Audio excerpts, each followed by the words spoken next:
Salam damai sejahtera Bapak, Ibu, serta saudara-saudari semua. Untuk merenungkan firman Tuhan, mari kita berdoa.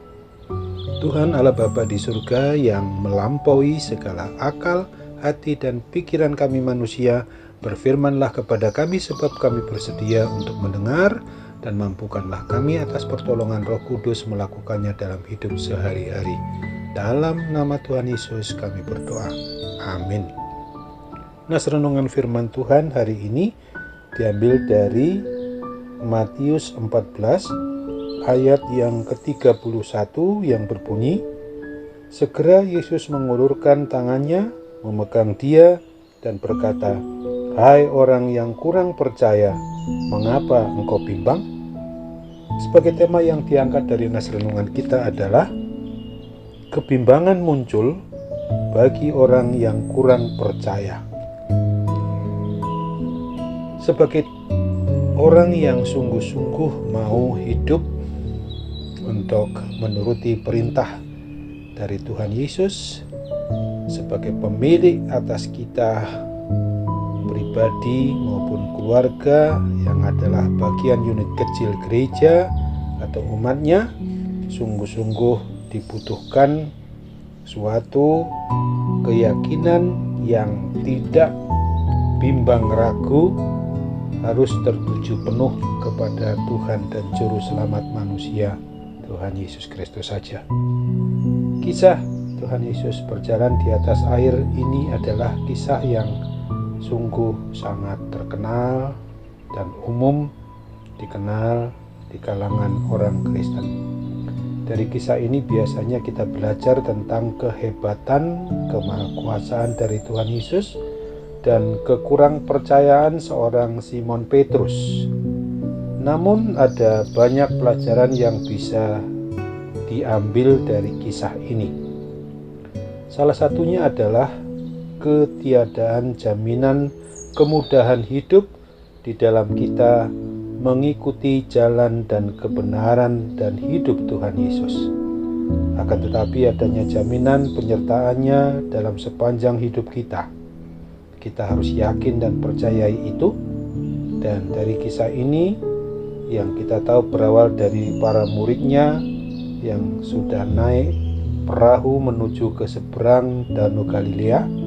Setelah beberapa mil berada di pinggir pantai, perahu terombang-ambing oleh adanya angin sakal, yaitu angin yang bertiup melawan arah perahu, sehingga perahu yang mereka tumpangi itu sulit untuk bergerak maju ke depan ke arah tujuan. Dalam keadaan seperti itu, Tuhan Yesus berjalan di atas air dan mendekati perahu mereka. Pada saat itulah Simon Petrus mencoba untuk ikut berjalan di atas air, akan tetapi kemudian terjatuh dan mulai tenggelam karena tiupan angin. Bagaimana awalnya para murid berada di atas perahu itu? Atas perintah Tuhan Yesus, para murid diperintahkan oleh Tuhan Yesus untuk naik perahu dan pergi ke seberang danau mendahului dia, namun diterpa angin sakal. Bagaimana kisahnya sehingga Simon Petrus bisa berjalan di atas air?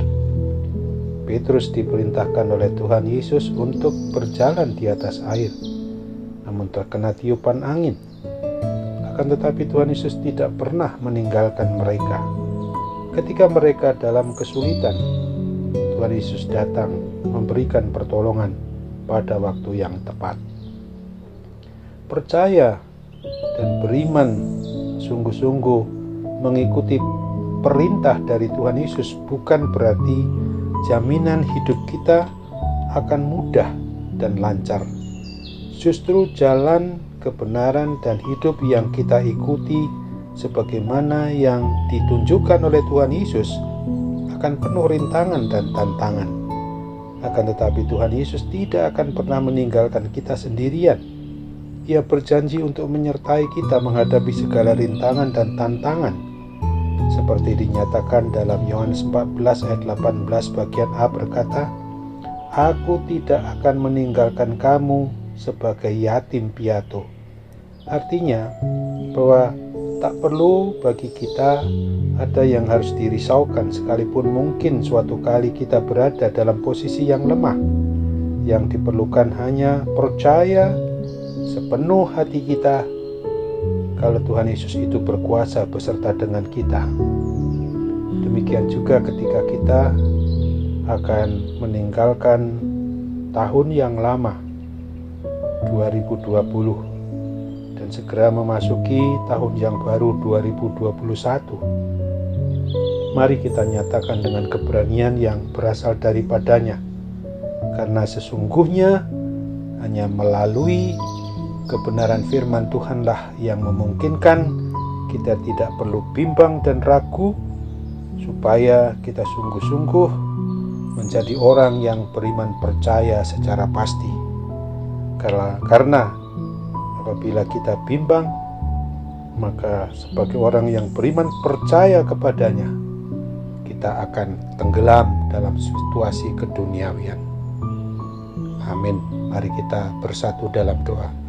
Tuhan Allah Bapa di sorga, kami bersyukur untuk petunjuk tentang firman Tuhan melalui renungan harian saat ini, supaya sebagai orang yang beriman percaya kepada Tuhan Yesus, maka tidak perlu kami bimbang dan ragu untuk menghadapi tahun yang akan kami jelang setelah kami boleh meninggalkan tahun yang lama 2020 dan segera memasuki tahun yang baru 2021. Kami tetap ingat untuk berdoa bagi mereka yang menderita akibat berbagai macam sakit penyakit yang mereka alami, khususnya akibat pandemi COVID-19. Apa yang dihasilkan oleh vaksin yang diterapkan oleh pemerintah negara bangsa kami, NKRI ini, kiranya Tuhan urapi dan berkati untuk memungkinkan mereka mendapatkan kesembuhan secara total daripadamu. Dalam nama Tuhan Yesus kami berdoa. Amin.